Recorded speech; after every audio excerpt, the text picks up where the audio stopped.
This is the Conscious Hour, and you know what we have going on in our presidential cabinets? They're on Signal, and they're sending messages back and forth, and you have to wonder, what about the privacy? What about working, not showing the world exactly what you're doing? But they did. They show the whole world what their values and principles are, which basically means one thing: they don't care about rule of law. They're making up anything they want to do, and they want to take control of the world. Earlier today, that although everything changes, everything remains the same.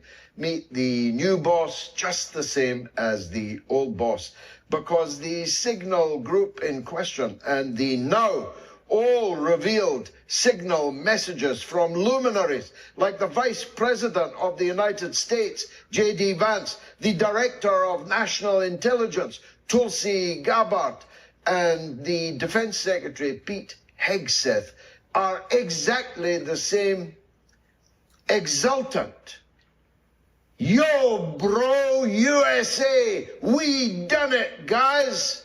Exactly the same exaltation as that of Hillary Clinton on watching the video of President Gaddafi of Libya being brutally sodomized by an iron bar, tortured and then murdered on camera. We came, we saw, he died, she said, and then she laughed.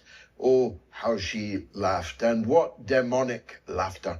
Nowadays, the laughter is noted by emojis, I think the young people call them. Well, the emojis were all out there, from clenched fists to US flags to people weeping with laughter, tears coming out of both eyes. That was all on view on these ugly, pornographic Signal messages that we now, I think, have seen most of. They exulted that they had successfully brought down an entire block of flats, an admission of a war crime.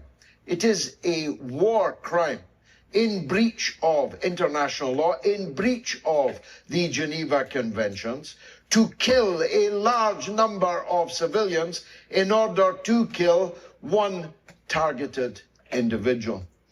And to make it even more ugly, the targeted individual wasn't even there. It always seemed slightly unlikely to me when I read in the messages that the top missile guy of Ansar Allah, they didn't even know his name. If they knew it, they certainly couldn't spell it. They wouldn't give it. The top missile guy is in the building, they said, excitedly, watching it in real time. He's gone in to visit his girlfriend. It struck me as unlikely that one of the top commanders of Ansar Allah, a deeply religious fighting group, would have a girlfriend that he called upon, but you can never tell. But what we can say is that no top missile guy was killed. A girlfriend might have been. All of our neighbors certainly were. A large number of Yemenis in the poorest country in the world were massacred pointlessly, for no purpose at all, by a group of the most powerful people in America, conducting it all on their telephones in real time. It's not a pretty sight. Neither is the aftermath. My comrade Pepe Escobar actually conducted an interview from the ruins just hours, maybe minutes, after the bombing raid had happened. Certainly the only English-speaking journalist so to do.